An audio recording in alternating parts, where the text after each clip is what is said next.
Hello friends, स्वागत है आप सभी का मेरे नेक्स्ट वीडियो में। आइए आज हम फिर से 20 प्रश्नों के ऊपर चर्चा करेंगे। डीजल मैकेनिक्स से संबंधित कुछ सुरक्षा सावधानियों से हैं और कुछ जस्ट आगे की चैप्टर मेजरमेंट जैसे कि vernier callipers, screw gauge, micrometers, ठीक इस टाइप से सब्जेक्ट के ऊपर प्रश्नों के ऊपर बात करेंगे। ठीक है दोस्तों, अगर आप डीजल मैकेनिक्स से संबंधित तो टेक्निकल कोई भी संबंधित एग्जाम दे रहे हैं तो ये प्रश्न आपके लिए बहुत महत्वपूर्ण होने वाला है। आप इन सभी को ध्यान से देखिए और उत्तर देने की कोशिश कीजिएगा। ठीक, पहले शुरू करते हैं आज का पहला प्रश्न और दूसरा वीडियो है मेरा इस सब्जेक्ट को लेकर। इससे पहले मेरे काफ़ी सारे प्रैक्टिकल्स वीडियो और काफ़ी सारे अन्य कई बार मैं अपने गैरेज पे जितने भी गाड़ी के टाइमिंग्स हुआ, टैपेड हुआ या तो बहुत सारे कंपोनेंट के बारे में बहुत सारे वीडियो डाला हुआ है। आप जाकर इस चैनल को देखिए। अगर आप इसमें नए हैं तो चैनल सब्सक्राइब कीजिए और जाकर देखिए, प्लेइंग लिस्ट में देखिए, पूरे वीडियो में देखिए। आपके लिए काफ़ी सारे प्रैक्टिकल्स के संबंधित बहुत सारी जानकारियाँ जो आप सब्सक्राइब करने के बाद ही देख पाएंगे। ठीक है, सब्सक्राइब कीजिए, कमेंट कीजिए, लाइक कीजिए और अपने दोस्तों में शेयर कीजिए। ठीक है, आइए देखते हैं 21वां नंबर प्रश्न है। तो पहला प्रश्न आज का, तो आज का पहला प्रश्न है वर्ग सी आग के लिए कौन सा अग्निशामक बुझाने योग्य है। तो दोस्तों मैंने आपको 4 वर्ग बताया था, ए बी सी और डी। ए बी सी मतलब ठोस, द्रव और गैस। यहाँ पर पूछा जा रहा है वर्ग सी, ठोस, द्रव, गैस, ए बी सी, वर्ग सी। ठीक है, तो वर्ग सी में क्या आता है? ठोस, द्रव, गैस। ठीक है, तो गैस से संबंधित जो आग लगी है उसमें इनमें से कौन सा बुझाने योग्य अग्निशामक यंत्र है? ठीक है, ऑप्शन सुन लीजिएगा। ऑप्शन ए है फोम भरा हुआ अग्निशामक, उसका पानी भरा हुआ अग्निशामक यंत्र, या तो सूखा पाउडर, ठीक है, या तो कार्बन डाइऑक्साइड से भरा हुआ। ये 4 ऑप्शन में से क्या मतलब भरा हुआ हम अग्निशामक इसके ऊपर उपयोग करें? ठीक, तो वर्ग सी टाइप आग के लिए सूखा पाउडर भरा हुआ अग्निशामक यंत्र हम इस्तेमाल करते हैं, इसलिए इसका उत्तर हो जाएगा वर्ग मतलब आंसर नंबर सी, सूखा पाउडर। अगला प्रश्न देखते हैं, कौन सा कारक कंबल से आग को ऑक्सीजन से अलग करता है? ठीक है, एक आग बुझाने का ये भी एक नियम है। अगर आग लगा हुआ है तो हम उसके ऊपर कंबल डाल देते हैं। ठीक है, तो ये कौन से क्या कारण से आग बुझ जाती है, फिर क्या कारण से वो नहीं फैलती? ठीक, तो ऑप्शन सुन लेते हैं। पहला है शीतलक के कारण, और ऑप्शन बी है स्टार्विंग के कारण, ऑप्शन सी है मिस फायरिंग के कारण, ऑप्शन डी है स्मूथरिंग के कारण। इसका सही आंसर हो जाएगा ऑप्शन डी, स्मूथरिंग। अगला प्रश्न देख लेते हैं, प्रश्न 3, अग्नि के किस वर्ग में लकड़ी शामिल है? तो आग जो लगा हुआ है, यहाँ पर फायर एंड सेफ्टी की बात किया जा रहा है, तो आग लगा मैं आपको इससे पहले प्रश्न बताया हूँ कि ए बी और सी और डी 4 वर्ग होता है, 4 टाइप के आग हैं। तो इसमें से लकड़ी किस वर्ग में शामिल है, अग्नि के किस वर्ग में लकड़ी शामिल है, ये पूछा जा रहा है। ठीक, तो सब जानते हैं कि लकड़ी ठोस टाइप का है। इसका हम ऑप्शन देख लेते हैं। ऑप्शन ए है class A, option B class B, option C class C और ऑप्शन डी क्लास डी। ठीक है, तो ठोस है चूंकि ये पहले वर्ग में आता है, इसलिए इसका आंसर हो जाएगा ऑप्शन ए, क्लास ए में लकड़ी शामिल है। चौथा नंबर का प्रश्न देख लेते हैं, अपशिष्ट तेल का निपटान कैसे किया जाता है? अपशिष्ट तेल का आप मतलब क्या समझ रहे हैं मुझे नहीं पता, लेकिन मैं आपको बता दूं कि अपशिष्ट तेल का मतलब है गैरेज में जैसे हम ऑयल पल्टी करवाने जाते हैं, ऑयल बदलवाने, सर्विसिंग कराने जाते हैं, तो जो इंजन ऑयल निकाला जाता है तो उसका हम निपटान कैसे करेंगे? जाहिर बात, अगर आप एक कस्टमर बन के सोचेंगे तो हो सकता है, आज मैं गैरेज वालों इसलिए आपको बता रहा हूँ कि लोग सोचते हैं कि यार फालतू का बेच लेते हैं, मैकेनिक लोग पैसा कमा लेते हैं, हम भी ले आते हैं सुबह और बेच डालते हैं। कई लोग ये सोचते हैं घर में उपयोग करने के लिए जला हुआ घर में, जैसे कि दरवाजे वगैरह में डालना है, कब्जा में, या तो बाइक में चैन में ग्रीसिंग करना है, साइकिल्स में डालने का यूज़ होता है। तो ऐसे अलग अलग तरह के थोड़े यूज़ करते हैं, लेकिन ये छोटे यूज़ हैं दोस्तों। बड़े वर्कशॉप से एक दिन में हज़ारों लीटर अपशिष्ट ऑयल निकलता है, तो इसका निपटान कैसे किया जाता है, इसके बारे में सवाल पूछा जा रहा है। इसके एक्चुअल निपटान कैसे किया जाता है, ऑप्शन देख लेते हैं। ऑप्शन ए है ग्राहक को वापस सौंप दें, दूसरा है नाली में फेंक दें, ऑप्शन सी है कोने में या कंटेनर में रखें, किसी कोने में छोटे मोटे कंटेनर में भर कर रख दें, ये पूछ रहा है। तो ऑप्शन डी है अपशिष्ट तेल को कंटेनर में लेकर पंजीकृत वेंडर को दे दें। दोस्तों जले हुए ऑयल का निपटान करने का सही तरीका ये है कि अपशिष्ट को कंटेनर में भरा जाता है, उसके बाद से जो वेंडर होता है, वेंडर कहने का मतलब जले हुए ऑयल को खरीदने के लिए पंजीकृत विक्रेता, पंजीकृत खरीदार, जो उनका सही तरीके से उसको या तो रिसाइकल करके या तो किसी फैक्ट्री में या कहीं भी उनका सही तरीके से निपटान करने का इनके पास तरीका रहता है। तो आपका काम यह है कि आप इसे किसी वेंडर के पास बेच दें या तो दे दें। ये इसका आंसर ऑप्शन नंबर डी इसका सही आंसर होगा।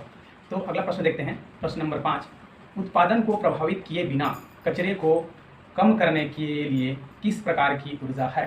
ठीक, हम उत्पादन को प्रभावित किए बिना, उत्पादन को प्रभावित नहीं कर सकते, उसको छेड़छाड़ी उसके बिना कचरे का निपटान करने का क्या इसका मतलब उपाय हो सकता है, ये पूछ रहे हैं। तो आंसर देख लेते हैं। इसका ऑप्शन ए है ऊर्जा का उपयोग, ऑप्शन बी ऊर्जा का संशोधन, ऑप्शन सी ऊर्जा का संरक्षण, या ऑप्शन डी है ऊर्जा का हेरफेर। प्रश्न नंबर 5 का उत्तर है, इसका सही ऑप्शन हो जाएगा option number C, option number C ऊर्जा का संरक्षण। प्रश्न नंबर 6 देख लेते हैं, नए बल्ब के साथ पुराने बल्ब को बदलने से किस प्रकार की ऊर्जा की खपत कम होती है।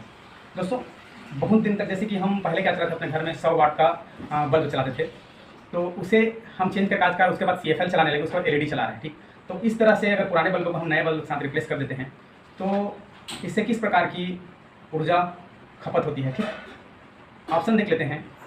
ऑप्शन ए है ऊर्जा का उपयोग, ऑप्शन बी ऊर्जा का संशोधन, ऑप्शन सी ऊर्जा का हेरफेर, तो ऑप्शन डी ऊर्जा का संरक्षण।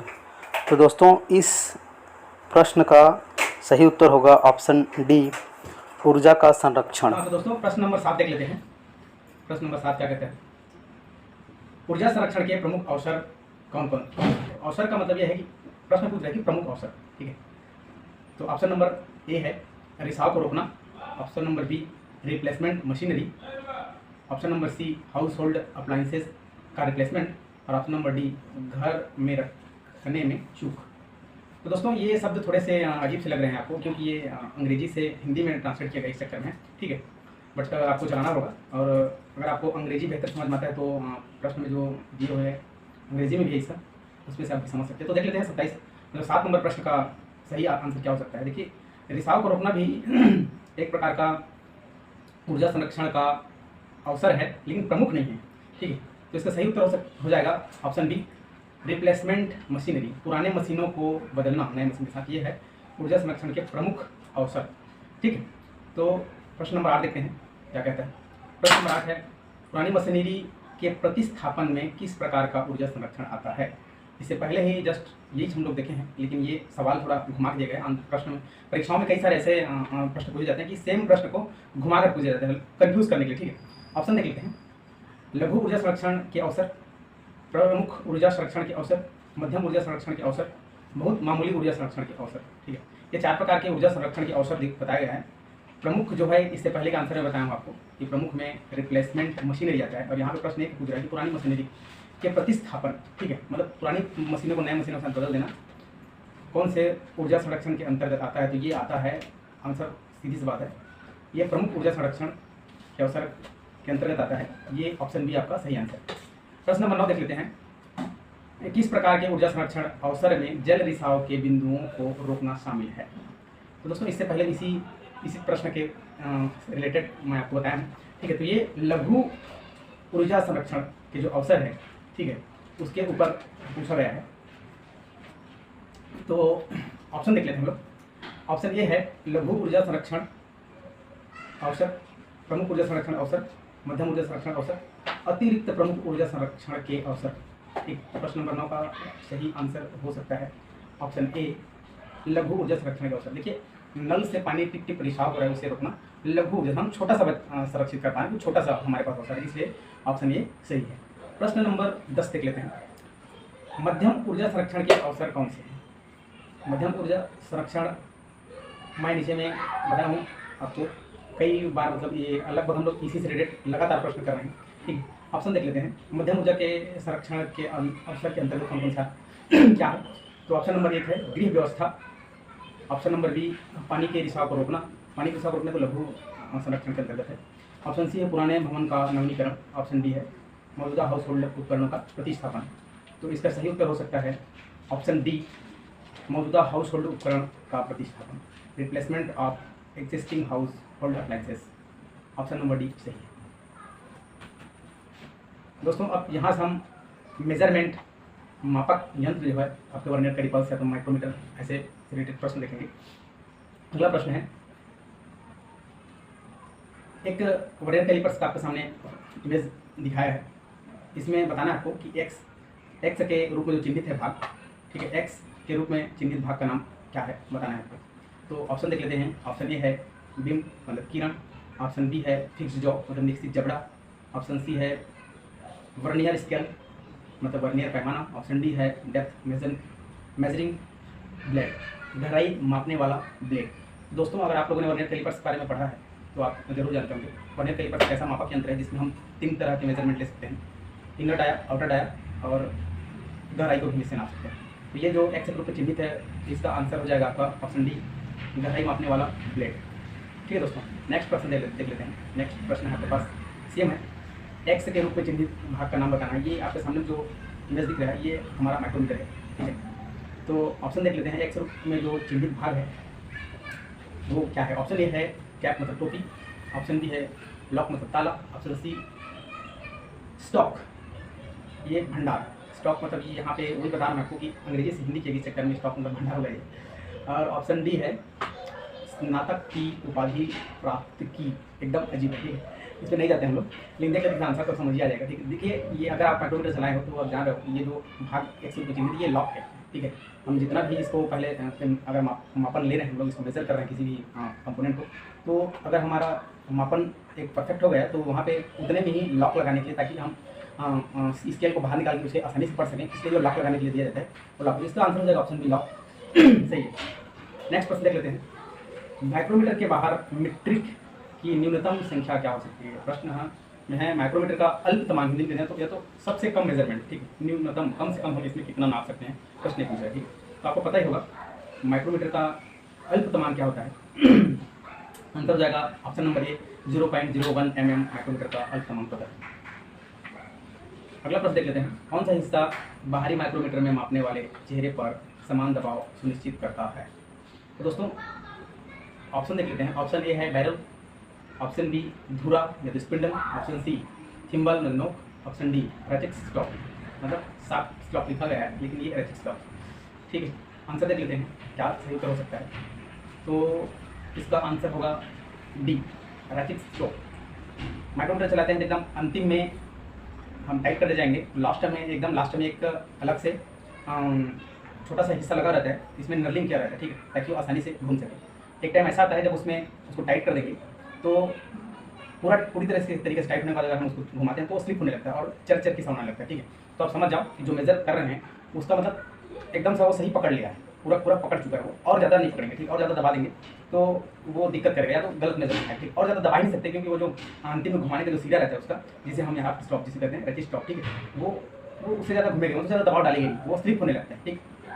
नेक्स्ट प्रश्न देख लेते हैं। नेक्स्ट प्रश्न है माइक्रोमीटर का निश्चित मापने वाला चेहरा कौन सा है। प्रश्न लगभग वही है।